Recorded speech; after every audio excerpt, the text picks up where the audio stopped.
ओम अज्ञानतिमिरान्धस्य ज्ञानाञ्जनशलाकया चक्षुरुन्मिलितं येन तस्मै श्रीगुरुवे नमः। नमो विष्णुपदाय कृष्णपृष्ठाय भूतले श्रीमते भक्ति वेदांत स्वामिन इति नामिने। नमस्ते सरस्वते देवे गौरवाणी प्रचारिणे निर्विशेष शून्यवादी पाश्चात्य देश तारिणे। जय हो श्री कृष्ण चैतन्य प्रभु नित्यानंद श्री अद्वैत गदाधर श्रीवासादि गौर भक्त वृंद। हरे कृष्णा कृष्णा कृष्णा हरे हरे, हरे राम राम राम हरे हरे। हरे कृष्ण सगळ्यांना परत एकदा सगळ्यांचं स्वागत आहे। श्री श्री राधा गोविंद यांच्या चरणी आपण साष्टांग दंडवत करूया इथूनच। श्री श्रीला प्रभुपाद यांनाही माझा साष्टांग दंडवत। श्री नामनिष्ठ प्रभूजी मंदिराचे अध्यक्ष आहेत त्यांनाही माझा साष्टांग दंडवत आणि या इस्कॉनच्या पूर्ण टीमला माझा सादर प्रणाम। आणि आपण आपल्या अध्यायाला सुरुवात करत आहोत। तसं जसं मी सांगितलं या अध्यायाचं नाव आहे, तर आज आपण कर्मयोगाविषयी जाणून घेणार आहोत। पण जसं मी म्हटलं पहिल्याच दिवशी की आपण प्रत्येक अध्यायाच्या सुरुवातीला थोडीशी उजळणी घेतो किंवा पहिल्या आणि दुसऱ्या अध्यायाची। मग पहिल्या अध्यायामध्ये तर आपण बघितलं मामकः पांडवाश्चैव, पहिला श्लोक कुठेतरी महत्व काय सांगतोय आणि तिथे युद्धाची ठिणगी पडून युद्धाला सुरुवात होणार आहे, परंतु कुठेतरी अर्जुन असमंजस झालेला आहे। अर्जुनाच्या मनातल्या ज्या प्रतिक्रिया आहेत, ज्या भावना आहेत, त्या कुठेतरी डळमळीत करतायत युद्धासाठी आणि म्हणूनच शेवटी त्याने त्या सर्व भावनांना कुठेतरी त्या भावना सगळ्या सांभाळून त्यांनी त्या युद्धाच्या ठिकाणी आपली शस्त्र ठेवून दिलेली आहे। आणि कुठेतरी मनुष्य त्या आहारी की कारण मी आता पुढे जाऊच शकत नाही, मी युद्ध करूच शकत नाही। आणि म्हणूनच कालच्या अध्यायामध्ये अर्जुन म्हणतायत कार्पण्य दोषोपहत स्वभावः पृच्छामि त्वां धर्म सम्मूढ चेतः यच्छ्रेयस्यानिश्चितं ब्रूहि तन्मे शिष्यस्तेहं शाधी मां त्वां प्रपन्नम, की मी तुम्हाला शरण आलेलो आहे आणि म्हणूनच तुम्ही माझे गुरु आहात। जसं मी म्हटलं की आध्यात्मिक गुरु, प्रत्यक्ष भगवंतांना गुरु मानून अर्जुनाने त्यांच्या समोर शरण गेलेले आहेत अर्जुन त्यांना आणि सांगतायत आता मला तुम्ही निश्चित काय ते सांगा की काय योग्य आहे माझ्यासाठी, कारण मी आता निश्चय करू शकत नाही। त्यामुळे योग्य असा निश्चितम ब्रूहि तन्मे, तुम्ही मला योग्य ते सांगा आणि मार्गदर्शन करा। मग जसं आपण म्हटलं की साधू शास्त्र गुरु, मग या सगळ्याला कुठेतरी पडताळूनच पुढे जावं लागतं। मग जसं पाप म्हणून अर्जुनाला जसं सांगितलं की मग तू भगवंतांच्या सेवेमध्ये केलेलं पाप मानलं जाणार नाही आणि जो कोणी उठून पाप केलं आणि त्याला भक्तीचं नाव दिलं तर तसं नाही चालणार, कारण ती भक्ती जी आहे ती भक्तीच आहे। आणि म्हणूनच मग कशा प्रकारे भगवंतांनी अर्जुनाचा दृष्टिकोन बदललेला सांगितलेला आहे, कारण मग जे काही तू करतो आहेस ते कर्म करायचं आहे आणि ते कर्म करताना तू ते त्या साधू शास्त्र आणि गुरु यांना पडताळून की कुठल्याही आपल्या शास्त्रामध्ये जे दिलेलं आहे, जे वेदांत सूत्रामध्ये दिलेलं आहे आणि साधू जे गुरु सांगतायत, जो आध्यात्मिक गुरु सांगतोय, साधू जे योगी आहेत ज्यांना पूर्णपणे हे आकलन झालेलं आहे, ज्यांनी स्वतःच्या इंद्रियांवर कुठेतरी ताबा मिळवलेला आहे, ज्या स्थिताधीन मुनींबद्दल आपण जाणलेलं आहे। आणि म्हणूनच या सगळ्याला ह्या आध्यात्मिक गुरुचं काय महत्व आहे हे आपण कालच्या अध्यायात जाणलं। आणि ह्या आध्यात्मिक गुरुकडून मार्गदर्शन घेऊनच ज्याप्रमाणे अर्जुनाने भगवंतांना शरण गेलेले आहेत आणि तुम्हाला त्यांना गुरु मानलेला आहे, तसंच प्रत्येकाच्या आयुष्यामध्ये जसं आपण म्हटलं की आपण कुठेतरी जेव्हा मनामधले विचार कुठेतरी निश्चित होत नाहीत, बऱ्याच वेळेला आपण अशा प्रसंगांना सामोरं जातो, अशा वेळेला आपण भगवंतांचं नामस्मरण करतोच, त्याही बरोबर आपण जे काही आपले आप्त असतात, श्रेष्ठ असतात, मग त्याचबरोबर जे गुरु असतात की ज्यांना 360 अंशामध्ये सर्व प्रकारच्या अँगलनी, सर्व दृष्टिकोनातून जो विचार केला जाऊ शकतो, मग तो फिजिकल, सायकोलॉजिकल आणि कुठेतरी स्पिरिच्युअल म्हणजेच शारीरिक, मानसिक आणि आध्यात्मिक दृष्ट्या त्याला जाणलं जातं आणि अशा प्रकारे ते आध्यात्मिक गुरूकडून मार्गदर्शन भेटलं जातं. आणि मग त्याच वेळेला आपण बघितलं, की मग कुठल्या प्रकारे कुठल्या गोष्टीमुळे मग सगळं कळतंय. स्थिताधीर मुनीचे सगळे गुण जाणलेले आहेत. एवढं सगळं कळून पण कुठेतरी अडथळा येतोय. मग काय येतोय? कारण कुठेतरी आसक्ती आहे, ओढ आहे, वासना आहे आणि ती कुठेतरी क्रोधात रूपांतरित होतीये. तो क्रोध कुठेतरी बुद्धीचा नाश करतोय, मनाला भ्रमामध्ये टाकतंय आणि या सगळ्याचा कुठे ते परिणिती काय होतीये, तर अधःपतन होतंय. मनुष्य अधःपतनाला जातोय आणि स्वतःला इतका कुठेतरी त्या खोल दरीमध्ये आणि मग त्या चांगल्या वाईट या गोष्टीमध्ये कुठेही तारतम्य राखू शकत नाही. कुठेही भेद करू शकत नाही आणि जाणू शकत नाही त्यातला फरक. अशा प्रकारे मग तो मनुष्य अधःपतनाला जातो. मग याच वेळेला आपल्याला आता जाणायचं आहे, की अर्जुन पुढे चाललेला आहे, की हे ज्ञान तर ज्ञानाचा खजिना भगवंतांनी उघडलेला आहे. ज्या दुसऱ्या अध्यायामध्ये आपण बघितलं, की बुद्धियोग बघितला, सांख्य योग बघितला, ज्ञान योग बघितला. आता भगवंतांना अर्जुन विचारतायत. मग अर्जुनाचे प्रश्नांनीच अध्यायाला सुरुवात होतीये, की मग अर्जुन विचारतायत, "एकम वद", की मला तू एक गोष्ट सांग. की कुठली गोष्ट? तर तू जर मला सांगतो आहेस, जो बुद्धियोग भगवंतांनी दिलाय, ज्ञानयोग, की मग तू शरीर नाही, तू आत्मा आहेस. मग काय करायचंय आत्म्याला जिंकून? राज्य करून काय करायचं आहे?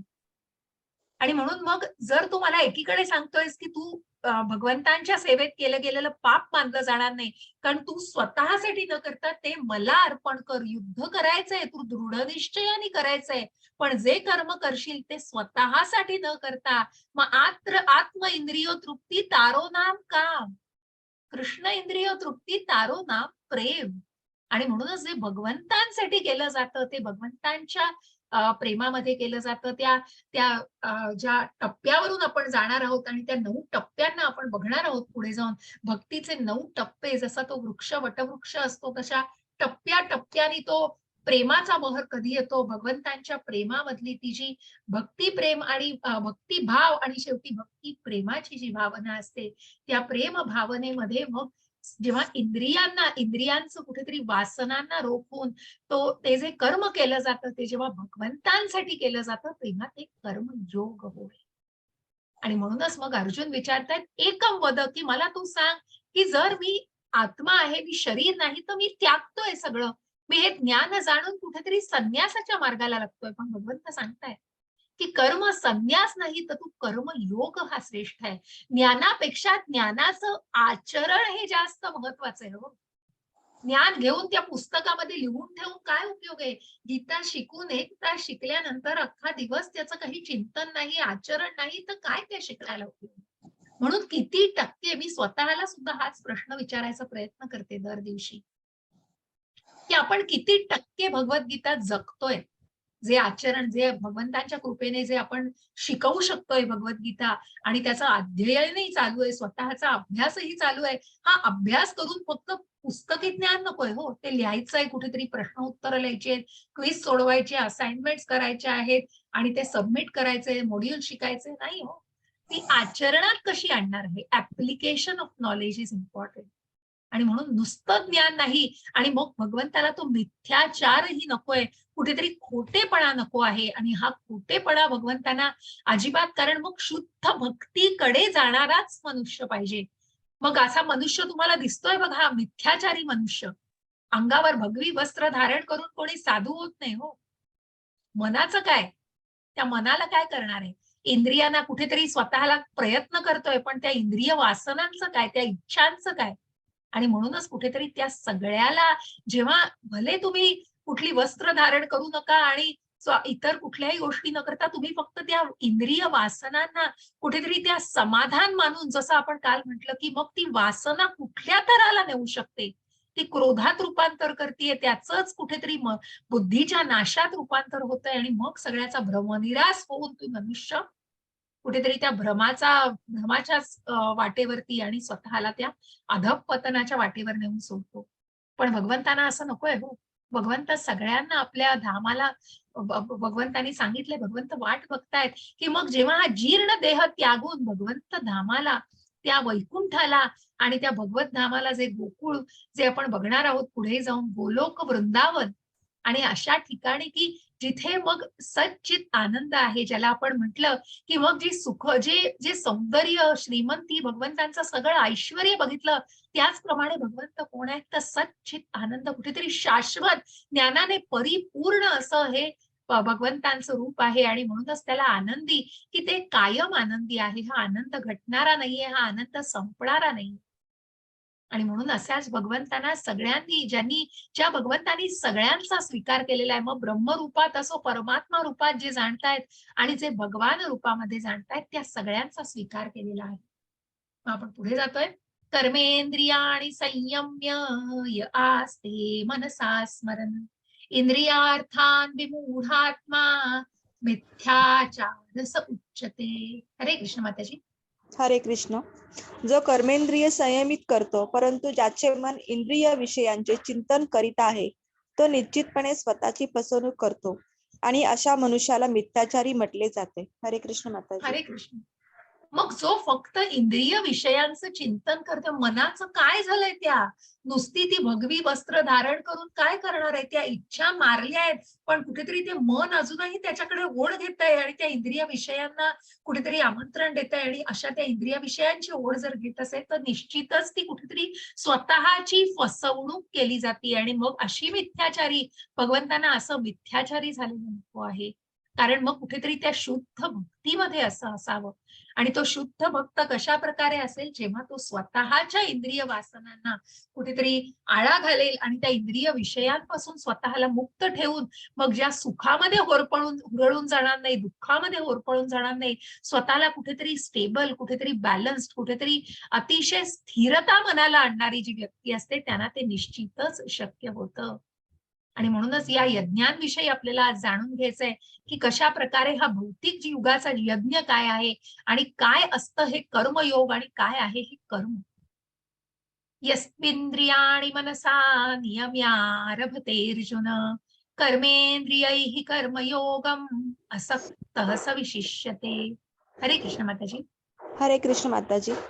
या उलट जर एखादी प्रामाणिक व्यक्ती मनाद्वारे इंद्रियांना संयमित करण्याचा प्रयत्न करीत असेल आणि आसक्ती न ठेवता कर्मयोगाचा कृष्ण भावनाभवी प्रारंभ करीत असेल तर ती व्यक्ती अधिक श्रेष्ठ आहे. हरे कृष्ण माताजी. हरे कृष्ण.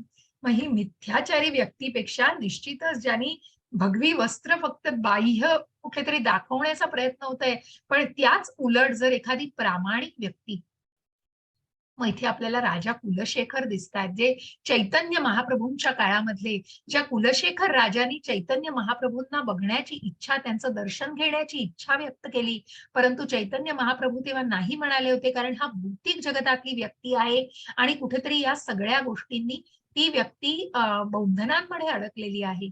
आणि म्हणून त्यांचं दर्शन त्यांना आम्ही नाही दर्शन देऊ शकत. म्हणजे चैतन्य महाप्रभूंनी ज्या काही, बघा की कशी परीक्षा बघितली जाते. आणि मग ज्या कुलशेखर राजांनी जगन्नाथपुरीला जगन्नाथाच्या यात्रा केली, तिथे प्रत्यक्ष चैतन्य महाप्रभू आलेले त्या रथयात्रेला, आणि त्या रथयात्रेला ते येणार आहेत कळल्यानंतर प्रत्यक्ष राजा कुलशेखरांनी तिथला रस्ता झाडण्याचं ते काम आपल्या हातात घेतलं.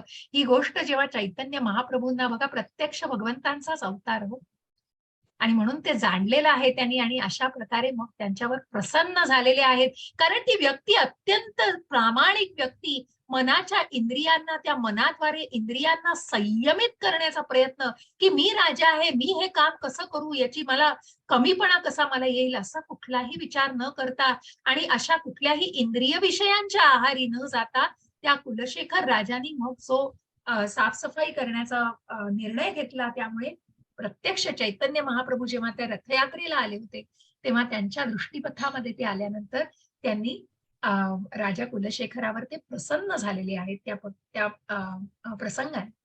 आणि म्हणूनच मग अशी व्यक्ती, असे शुद्ध भक्त कुठलीही आसक्ती न ठेवता कर्मयोगाचा, कारण जे कर्म करतोय ते भगवंतांसाठी कर्म केलं जातं आणि निश्चितच अशी व्यक्ती अधिक श्रेष्ठ मानली जाते. यज्ञार्थात कर्मणोऽन्यत्र लोकोऽयं कर्मबन्धनः तदर्थं कर्म कौन्तेय मुक्तसंगः समाचर. हरे कृष्ण माताजी. हरे कृष्ण माताजी. श्री विष्णू प्रित्यार्थ यज्ञ म्हणून कर्म केले पाहिजे, नाहीतर कर्म हे या भौतिक जगामध्ये बंधनास कारणीभूत ठरते. म्हणून हे कौतया, तू आपल्या नियत कर्माचे पालन श्री विष्णूंच्या संतोषार्थ कर आणि या प्रकारे तू नेहमी कर्म बंधनातून मुक्त राहशील. हरे कृष्ण माताजी. हरे कृष्ण. मग जिथे कर्म योग आपल्याला सांगतंय की जे कर्म भगवंतांशी जोडतं, जे कर्म भगवंतांना अर्पण केलं जातं, तो कर्मयोग. आणि मग हे कर्म कुणाच्या यज्ञ प्रित्यर्थ? तर भगवान विष्णूंच्या. मग जे कृष्णाचा अवतार आहे, कृष्ण हे भगवान विष्णूंचेच अवतार आहेत. आणि म्हणूनच हे विष्णू, ज्यांचं आपण दशावताराविषयी जाणलेलं आहे, प्रत्यक्ष भगवंतांना आणि ह्याचा यज्ञ म्हणून जेव्हा कर्म केलं पाहिजे, तो विष्णू प्रित्यर्थ केला पाहिजे. जे काही यज्ञ आहेत ते विष्णू प्रित्यर्थ केले पाहिजेत. आणि मग या नियत कर्माने, मग जसं मी कालच्या अध्यायात म्हटलं की मग ते कर्माचा त्याग न करता, कर्माचा संन्यास न घेता तू आपला विहित कर्म पूर्णपणे व्यवस्थित जबाबदारीने पार पाड. आणि हे कसं पार पाड? तर जे तुला त्या कृष्ण भावनेमध्ये घेऊन जात आहे. मग ज्या कर्माला तू भगवंतांना अर्पण करतो आहेस, श्री विष्णूंच्या संतोषार्थ जेव्हा ती गोष्ट केली जाते, तेव्हा निश्चितच त्या कर्म बंधनातून तुझी मुक्तता आहे. कारण मी भोगता आहे, मी केलेलं आहे. मग त्या कर्माची फळं सुद्धा तुलाच भोगायची आहे. पण ज्या कर्माचा भोगता, मग ज्या सगळ्याचा निर्माता प्रत्यक्ष भगवंत आहेत, हे जो जाणतो आहे, जो आत्मसाक्षात्कारी भावनेमध्ये स्वतःला आणतोय, देहधारी भावनेमध्येच नाही गुंतून बसलेला आहे. आणि म्हणूनच या प्रकारे जो भगवंतांना भोगता म्हणून जाणतो आहे, त्या व्यक्तीची कर्मबंधनातून निश्चितच मुक्तता होते. मग हे त्यागाचे चक्र बघा, या त्यागाला जाणं. हा शेतकरी शेतामध्ये काम करतोय बघा, की कशा प्रकारे त्यांनी त्यागाच्या, व जो काही त्याग करून तो भगवंतांना जो यज्ञ अर्पण केला जातो आहे, मग जे ब्राह्मण सगळे यज्ञ, जे त्यांच्या वेदांच्या अभ्यासातून जे यज्ञ याग करतात, ते विष्णूंपर्यंत पोहोचतात. आणि मग जशा प्रकारे विष्णूंना प्रसन्न केल्यानंतर ते वरुण राजाला प्रसन्न करतात. आणि वरुण राजा मग पर्जन्याचं आगमन आणतो. आणि त्यानुसार मग कुठेतरी अन्नधान्य, आणि त्या अन्नधान्यांमधून जो नैवेद्य बनवला जातो, तो भगवंतांनाच अर्पण केला जातो. म्हणून कृष्णापासून कृष्णापर्यंत हे जाणण्याचा प्रयत्न करा की जे काही आहे ते तुझंच आहे आणि तुलाच अर्पण केलं जातंय.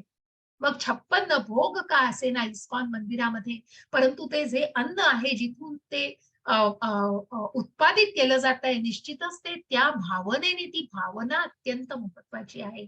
आणि म्हणूनच मग कृष्णापासून कृष्णापर्यंत, कारण ज्या त्यागी भावनेतून, कारण मला या शेतामध्ये काम करायचंय आणि कुठेतरी काही गोष्टींचा त्याग करून हा शेतकरी आपल्या शेतामध्ये सोनं पिकवतोय, हो.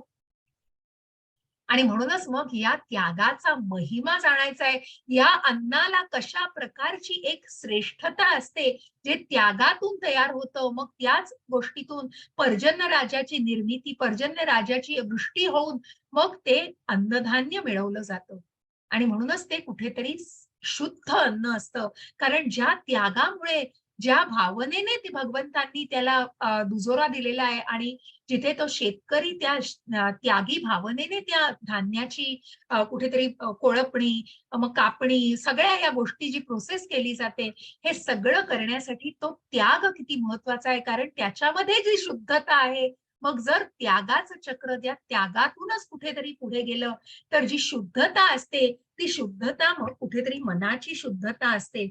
आणि अशा या मनाच्या शुद्धतेबरोबरच कशा प्रकारे मग ही आपल्याला कर्म बंधनापासून मुक्त ठेवते. आहार शुद्धौ सत्व शुद्धी ही सत्व शुद्धौ ध्रुवा शुद्धी ही सत्व शुद्धौ ध्रुवा स्मृती. अशा प्रकारे मग सर्व ग्रंथीना विप्र मोक्ष. मग अशा या कृष्णाला जे अर्पण केलं जातं, या त्यागाच्या चक्रातून जी भावना तयार होते. आणि म्हणूनच मग हा यज्ञ, जो यज्ञ केला जातो, पूर्वीच्या काळी जे ब्राह्मण यज्ञ याग करायचे बघा, आपल्याला दिसतंय त्या यज्ञ यागातून वरुण राजाला प्रसन्न करून, वरुण राजाची जेव्हा बरसतात वरुण राजा आणि पावसाचे आगमन होते, तेव्हा तेच कुठेतरी शेतकऱ्याला आनंद देत असते. आणि मग तेच अन्न जेव्हा भगवंतांना अर्पण केलं जातं, तिथे कुठेतरी ती अन्न भगवंतांना अर्पण केल्याशिवाय ग्रहण करणं याला पाप म्हटलंय. मग नॉनव्हेज खाणं, मीठ आणि या गोष्टी खाणं तर पूर्णपणे वर्ज्य आहे इस्कॉनमध्ये. पूर्ण नियमाच्या बाहेर आहे आणि म्हणून अशा प्रकारचं हे जे सात्विक अन्न आहे हे भगवंतांना अर्पण केलं जातंय आणि त्याचाच नैवेद्य म्हणून आपण जेव्हा ग्रहण करतो तेव्हा त्या शुद्धतेचं महत्व जाणार. हरे कृष्ण माताजी. हरे कृष्ण माताजी. वेदांमध्ये सांगितल्याप्रमाणे यज्ञ केल्याने सर्व क्रिया शुद्ध होतात. यज्ञ केल्याने मनुष्याचा आहार शुद्ध होतो आणि शुद्ध आहार ग्रहण केल्याने त्याचे जीवन शुद्ध बनते.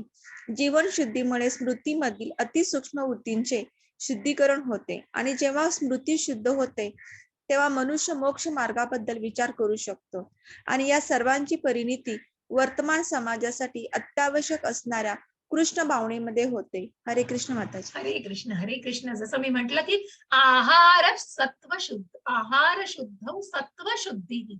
मग हे जे सात्विक अन्न असतं हे निश्चितच आनंद देणारं असतं. हा शुद्ध आहार ग्रहण केल्याने जीवन शुद्ध बनते.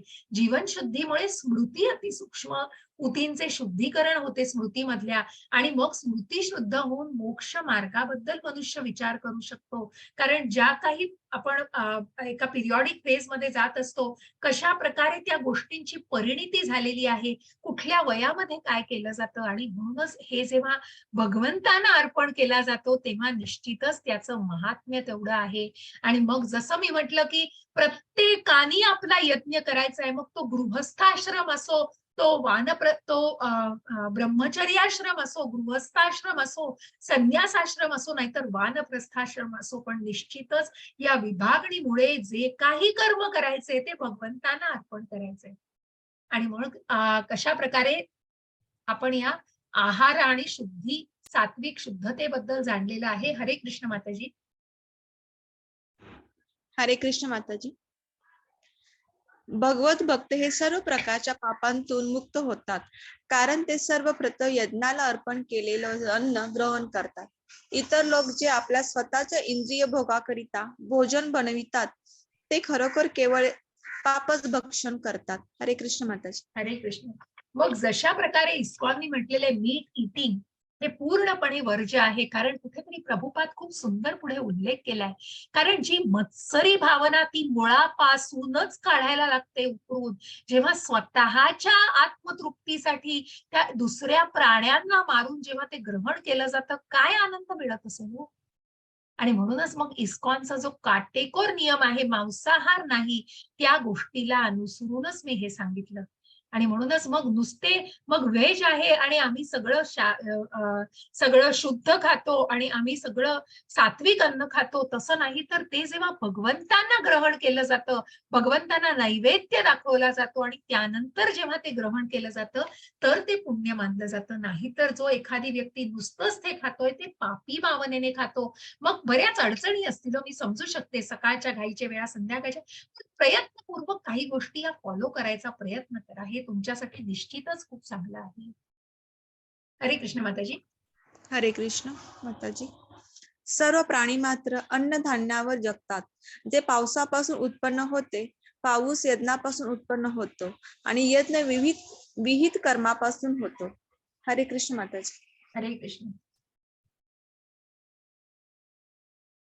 आणि म्हणूनच मग अशा प्रकारे प्रत्येकाने आपला यज्ञ पार पाडला पाहिजे. प्राणी मात्र अन्नधान्यांवर जगतात, जे पावसापासून उत्पन्न होते, पाऊस यज्ञापासून. जसं आपण या चित्रात बघितलं मी कशा प्रकारे हे साधूजन मंत्राचा जप करून कुठेतरी आवाहन करतायत आणि यायला सांगतायत पृथ्वी तलावरती.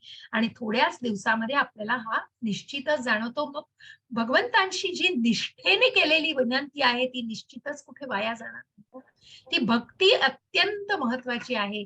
आणि म्हणूनच मग हे जेव्हा अन्न ग्रहण केलं जातं, इतर लोक आपल्या स्वतःच्या इंद्रिय भोगाकरिता भोजन बनवतात आणि ते खरोखर पापच भक्षण करत असतात.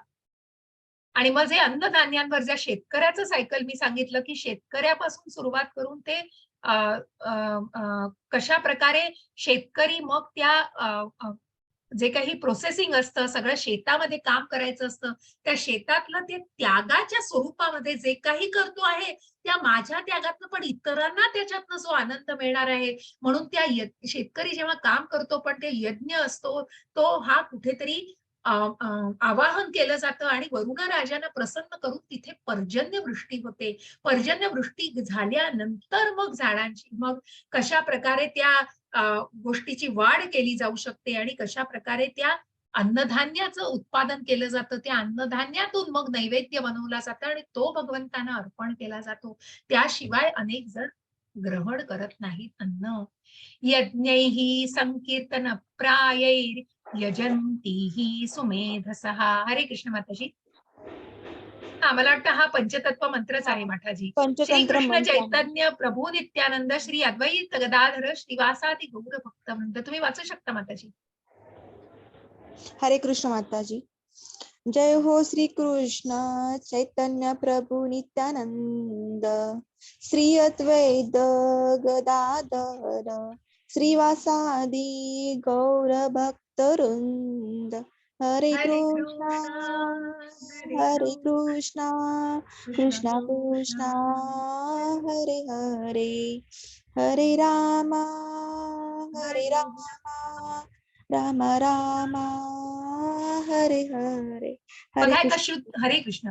एका शुद्ध भक्ताला ज्या चैतन्य महाप्रभूंचं मी सांगितलं की ज्यांना स्मरण केलं जातं त्या मंत्रातून, पंचतत्व मंत्रातून, आणि त्यांनी हा जो मंत्र आणलेला आहे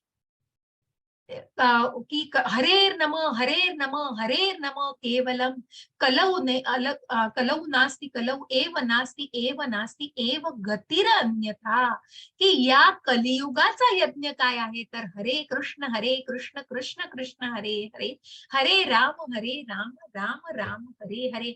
प्रत्येकानी आपला यज्ञ पार पाडला पाहिजे. मग ती संन्यास आश्रमातली व्यक्ती असू दे, ती ब्रह्मचारी आश्रमातली असू दे, गृहस्थाश्रमातली असू दे, वानप्रस्थाश्रमातली असू दे, तर संन्यास आश्रमातील असू दे. पण एखादी ब्राह्मण सुद्धा आपल्या वेदांचा अभ्यास करून कशा प्रकारे मग या आश्रमामध्ये ब्रह्मचर्य असताना अनेक वेदांचा अभ्यास करून कुठेतरी याची प्राप्ती केली जाते.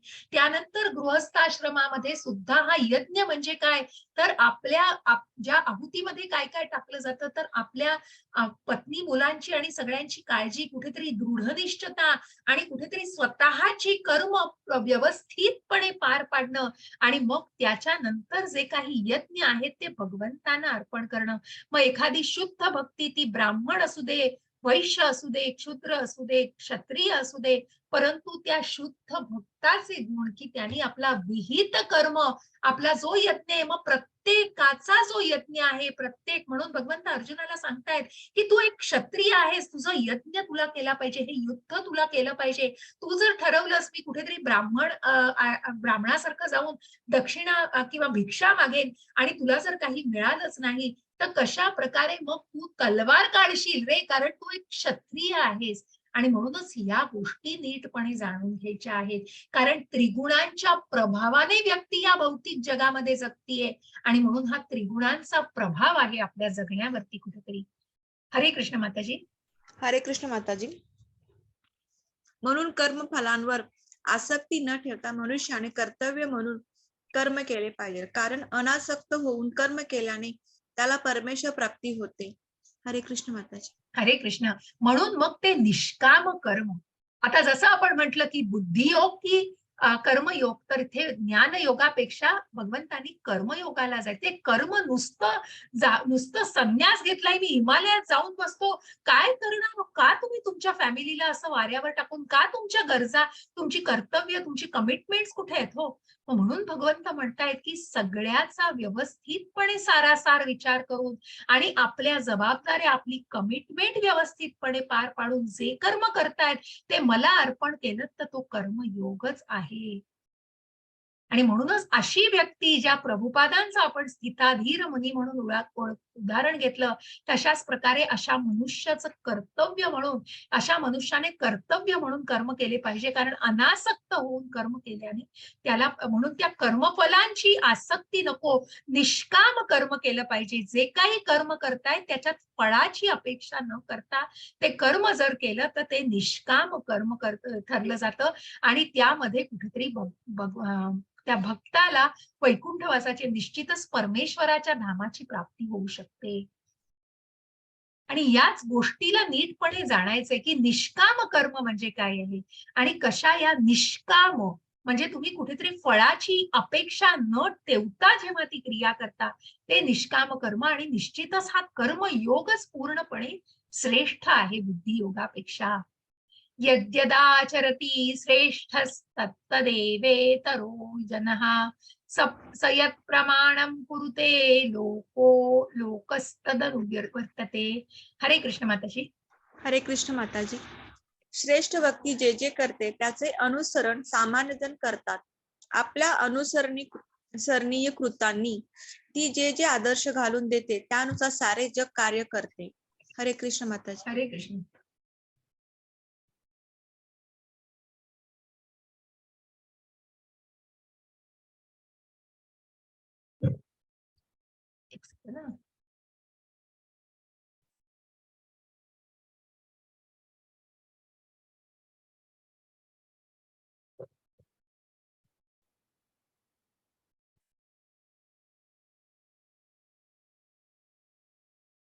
आणि मग ज्या कालच्या अध्यायामधलं आपण जे कारण जाणण्याचा प्रयत्न करत होतो की कौटुंबिक परंपरेला धोका नाही आणि म्हणूनच मग आदर्श व्यक्ती काय असते की ज्याचं अनुसरण केलं जातं.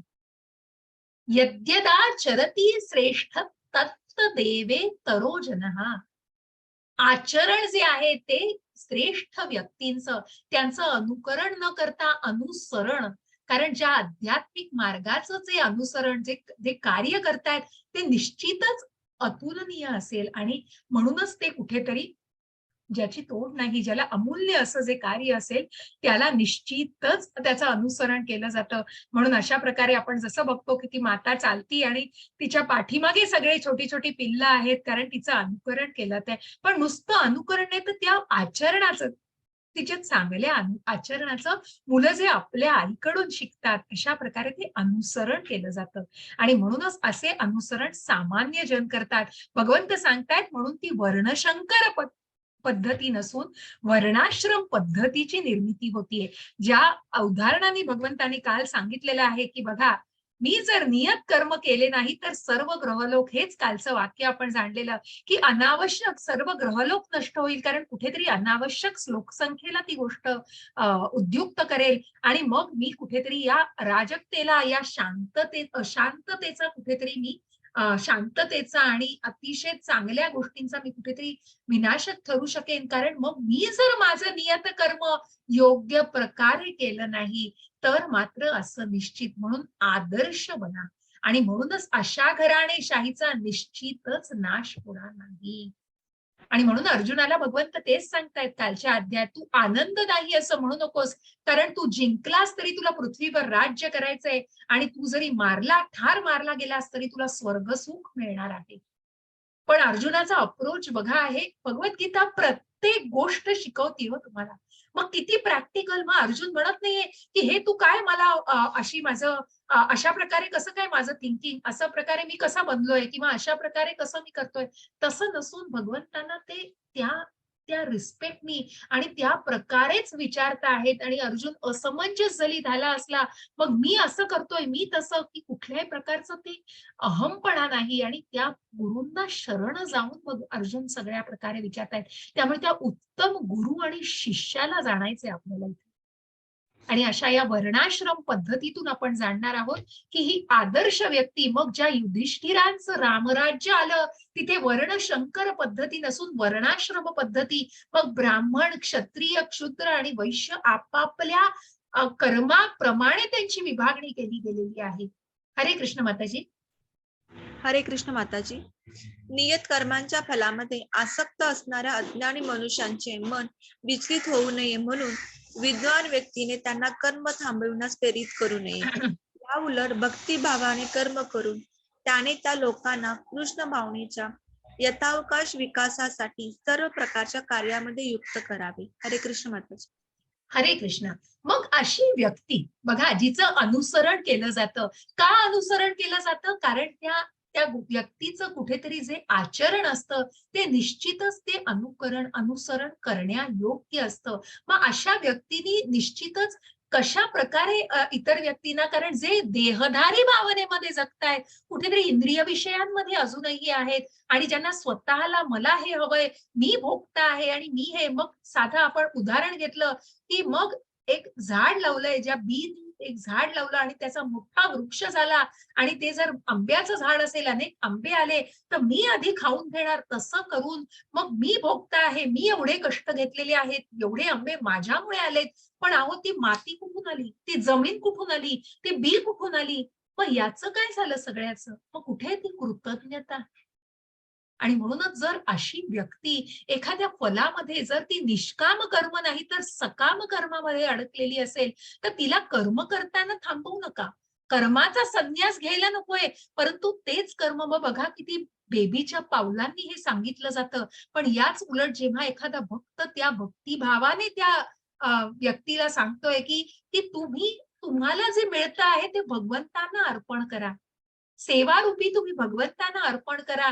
आणि अशा प्रकारे मग अशाच व्यक्तीचं अनुसरण केलं जातं, की कुठल्याही तो जो सांगण्याचा दृष्टिकोन आहे तो अत्यंत, जसं मी म्हटलं की कृष्ण अर्जुनाला निरनिराळ्या प्रकारे मनोदौर्बल्य त्याचं घालवण्याचा प्रयत्न करतायत. कारण तीच गोष्ट भगवंतांनी त्या अनुषंगाने सांगितलीये, त्या त्या दृष्टीने सांगितलेली आणि त्या दृष्टिकोनातून जेव्हा अर्जुनाला ती गोष्ट कळते, तेव्हा त्याच्या ती लक्षात येते. आणि अशा प्रकारे या उपदेशांमधून आपल्याला हे जाणून घेता येतं. म्हणून मग आदर्श व्यक्तीला निश्चितच अनुसरलं जातं आणि म्हणून त्या आदर्श व्यक्तीने वागताना निश्चित आपल्या साधू, शास्त्र, गुरु याला पडताळून वागलं पाहिजे, कारण त्यांचं अनुसरण केलं जातं. ज्या चैतन्य महाप्रभूंनी ह्या हरे कृष्णाचा महामंत्र पृथ्वी तलावर आणलेला आहे, त्यांचं अनुसरण करणारे अनुयायी आपण इथे बघितले. आणि म्हणून मग हेच सगळे ते अनुयायी असतात, ज्यांचं जे गोस्वामी म्हणून आपण बघणार आहोत, की जे इंद्रियांवर नियंत्रण करणारे, इंद्रियांचे स्वामी असे गोस्वामी पदवी दिली गेलेली आहे. चैतन्य महाप्रभूंच्या काळात कुठेतरी ज्या गोस्वामींनी स्वतःला जाणलंय आणि स्वतःच्या इंद्रिय विषयांवर कुठेतरी बंधनं घालून आणि त्यांना नियंत्रित करून मग कशा प्रकारे या गोस्वामींनी, मग त्याच्यामध्ये सनातन गोस्वामी होते, जीव गोस्वामी, रूप गोस्वामी, गोपाल भट्ट गोस्वामी असे गोस्वामी होऊन गेले, की ज्यांना ही पदवी, कारण त्यांनी स्वतःच्या इंद्रियांवर कुठेतरी नियंत्रण मिळवलं. आणि म्हणून मग का या सकाम कर्मामध्ये अडकलं जातं? कारण या त्रिगुणांचा प्रभाव मनुष्य जाणत नाहीये आणि मनुष्याला या भौतिक जगामध्ये कशा प्रकारे या संघर्षांना, जसं मी तोंड देते म्हटलं, तसं या मिथ्या अहंकाराने जो प्रभावित होतोय, की मी शरीर आहे आणि या शरीराचे चोचले सगळे पुरवायचे आहेत आणि कुठेतरी त्या खोट्या अहंकारापायी ती गोष्ट केली जाते. स्टेटस सिम्बॉल म्हणून आपण त्याला नाव देतो. कुठली प्रतिष्ठा हो, खोटी प्रतिष्ठेपायी कुठलंही अनुकरण केलं तर माफ नाही होते, कारण शेवटी ते घृणास्पद धरलं जातं आणि म्हणून तो मिथ्यापणा धरला जातो. हरे कृष्ण माताजी. हरे कृष्ण माताजी. मिथ्या अहंकाराच्या प्रभावाने मोहित झालेला आत्मा स्वतःलाच कर्माचा कर्ता समजतो, पण वास्तविकपणे प्रकृतीच्या 3 गुणाद्वारे कर्मे केली जातात. हरे कृष्ण माताजी. हरे कृष्ण. ज्या काम, क्रोध, लोभ अशा या कठपुतल्यांच्या मनुष्य हातात आहे हो भौतिक जगामध्ये, मग का बंधनात अडकतोय? कारण कर्माचा भोगता स्वतःला मानतोय ना. जर त्या कर्माला भगवंतांनाच अर्पण करायचं नसलं आणि मीच भोगता आहे, तर ती कर्माची फळं पण भोगायची आहेत हो त्याच्याबरोबर. कारण तो मिथ्या अहंकार सुटत नाहीये. त्यांनी मोहित झालेली जी व्यक्ती आहे ती या त्रिगुणांच्या प्रभावाखाली जगतीये. ज्या सत्व, रज आणि तमगुणांना आपण 14व्या अध्यायामध्ये अतिशय विश्लेषित स्वरूपात जाणणार आहोत. हरे कृष्ण माताजी. हरे कृष्ण माताजी. अर्जुन म्हणाला, हे विष्णू वंशजा, कशामुळे मनुष्य त्याची इच्छा नसतानाही जणू जणू काय बळ जणू काही बळेच पापकर्म करण्यास प्रेरित प्रेरित होतो. होतो. सगळं ज्ञान मिळतंय हो. स्थिताधीर मुनी काय आहे कळलं आहे, किंवा या भौतिक जगामध्ये मग या इंद्रिय विषयांना कशा प्रकारे नियंत्रित करायचंय.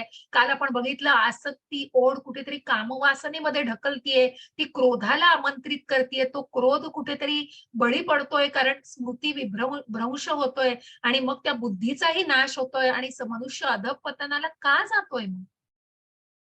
त्याची इच्छा नसताना मात्र का जातोय ह्याचं कारण आता आपल्याला जाणायचंय. कारण मनामध्ये इच्छा नाहीये, पण या त्रिगुणांच्या प्रभावाखाली आणि म्हणूनच मनुष्याची इच्छा नसतानाही का तो पापकर्म करण्यात प्रवृत्त होतोय. कारण कुठेतरी मग त्या शत्रूला आपल्याला जाणायचंय. धूमेनाव्रियते यथादर्शो मलिन च यथोल्बेनावृतो गर्भस्तथा तेनेदमावृतम्. हरे कृष्ण माताजी. हरे कृष्ण माताजी.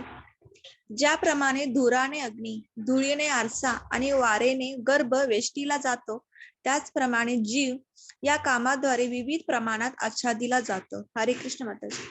हरे कृष्ण. मग का हा पापकर्माकडे ओढला जातोय? का या काम, क्रोध, लोभ या सगळ्या त्या कठपुतल्यांमध्ये नाचतोय? कारण मग कुठेतरी ते आवरण आहे. जसं गर्भाला वारेने आच्छादलेलं असतं, जसा आरसावर धूळ साठलेली असते, जसा त्या अग्नीला धुराने वेष्टिलेलं असतं, तसं त्या काम वासनेचं, त्या कामाचं सगळं आपल्यावरती आच्छादन आहे. त्या त्रिगुणांचा प्रभाव आहे आणि त्याच्या कुठेतरी ह्याच्या खाली तो आत्मा आलेला आहे आणि म्हणूनच त्याच्या खाली दबला जातोय. त्याने आच्छादला गेलेला आहे आणि ते आवरणच आपल्याला कुठेतरी त्या पाप कर्मांकडे खेचतंय. कारण ती वासना. म्हणून ज्याप्रमाणे धुराने अग्नी, धुळीने आरसा, वारेने गर्भ वेष्टीला जातो, त्याचप्रमाणे जीव कामाद्वारे विविध प्रमाणात आच्छादिला जातो. काम, लस्ट. मग ही जसं मी म्हटलं, की ही काम वासना, कारण मग स्वतःच्या इंद्रिय तृप्तीसाठी जे कर्म करतोय, की मला त्याच्यातनं आनंद मिळाला पाहिजे. पण जोपर्यंत कृष्ण इंद्रिय तृप्ती तारो नाम वांछा तारो नाम प्रेम छे. मग आत्म इंद्रियो तृप्ती तारो नाम काम छे. म्हणूनच परत परत ते वाक्य का उच्चारलं जाते? कारण इंद्रिय तृप्तीसाठी, मग त्या इंद्रिय वासनेसाठी. कारण मग जे इंद्रिय, खूप सुंदर अशी आकृती पुढे मी तुम्हाला दाखवणार आहे आणि म्हणूनच हरे कृष्ण माताजी. स्लाइड संपवूया. हरे कृष्ण माताजी. म्हणून हे भरतर्षभ अर्जुन, भरतहर्षभ अर्जुन, इंद्रियाचे नियमन करून पापाच्या या महान प्रतीकाचा काम प्रारंभीच निग्रह कर आणि आत्मसाक्षात्काराच्या ज्ञानाचा विनाश करणाऱ्या या कामाचा वध कर. हरे कृष्ण माताजी. हरे कृष्ण.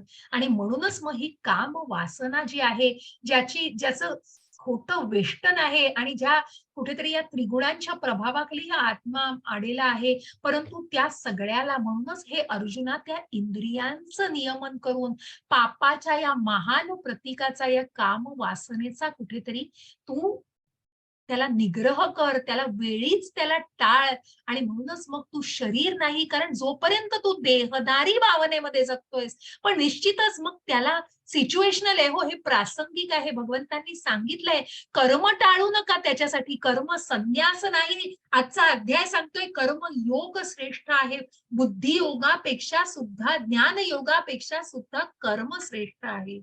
पण ते कर्म स्वतःच्या तृप्तीसाठी नाही, तर जे भगवंतांना अर्पण केलं जातं, ते कृतज्ञतेच्या भावनेने भगवंतांसाठी केलं जातं, ते निश्चितच स्वतःच्या इंद्रिय तृप्तींना विसरून ती आत्म्याच्या भावनेने, मग ह्या आत्म्यालाच कुठेतरी त्याचं अस्तित्व जाणतीये त्या व्यक्ती. मग ती जी व्यक्ती ज्या आत्म्याचं अस्तित्व जाणतीये, कारण मी शरीर नाही, हे शरीर तर कुठेतरी त्याग होणार आहे हो शरीराचा, पण आत्मा अविनाशी आहे. ज्या कालच्या अध्यायामध्ये आपण जाणलं, की एका देहातून दुसऱ्या देहात मग हा उड्या मारतोय आणि कुठेतरी या 84 लक्ष योनींमधून पुढे जाऊन आपल्याला अनेक अध्यायांमध्ये यांचा उल्लेख होणार आहे. आणि म्हणूनच मग या देहाचा कुठेतरी, या आत्म्याचा या देहांमधनं फक्त प्रवास होतोय हो, पण या आत्म्याला जाणलंय का? म्हणून ही सुंदर अशी आकृती आपल्याला दिसेल. आणि म्हणून मग हे स्तरांवरती जाणलं जातं. शारीरिक स्तर इंद्रियांचा, मग ज्या इंद्रियांना जाणायचंय, मग ज्या मनाला जाणायचंय, ज्या बुद्धीला जाणायचंय आणि ज्या आध्यात्मिक अशा त्या आत्म्याला, मग तो आध्यात्मिक स्वभाव म्हणून तो आत्मा हा मूळ स्वभावाने भगवंतांसारखाच आहे हो, आध्यात्मिकच आहे. परंतु या या दडपणाखाली, या सगळ्या त्रिगुणांच्या प्रभावाखाली तो आलेला आहे आणि त्याचं खरं अस्तित्व विसरलेलं आहे. कारण ही जी आकृती आहे ही अत्यंत सुंदरपणे हे एक्सप्लेन करते. मग कुठल्या कुठल्या कोशावर तुम्ही जगताय?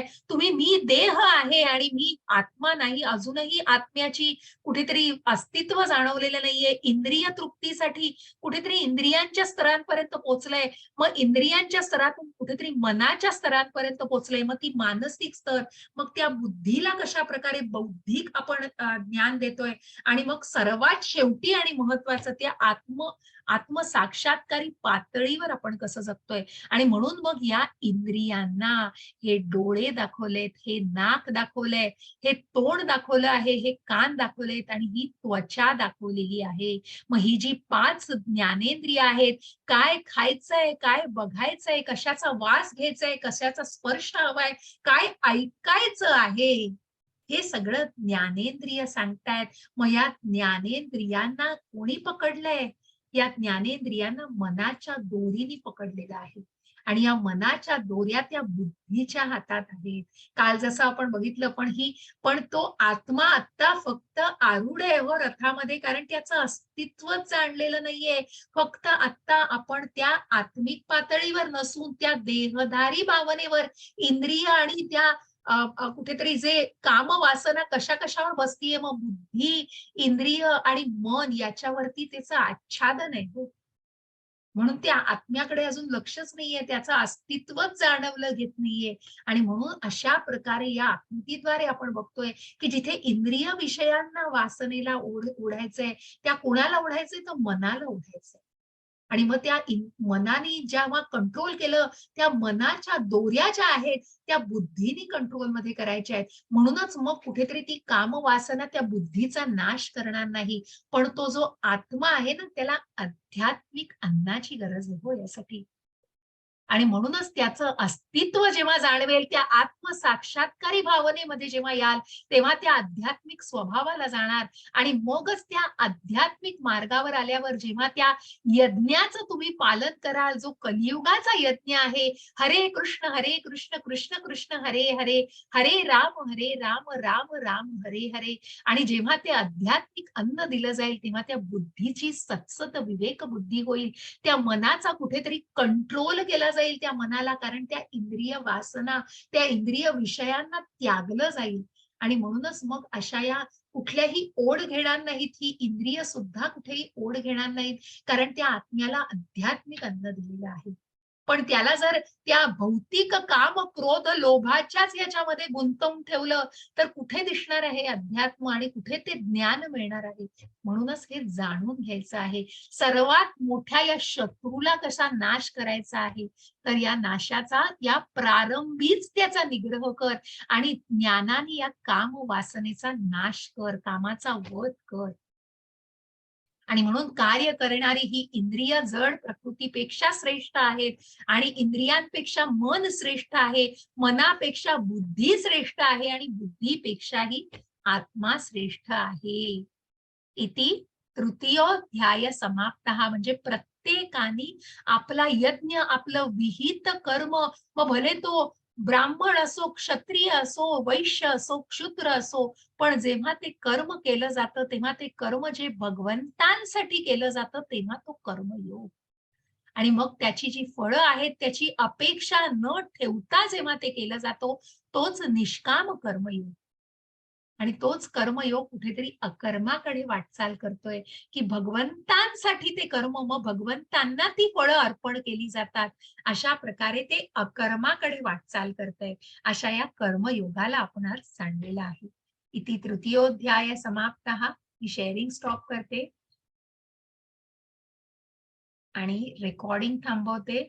कुणाला काही प्रश्न असतील तर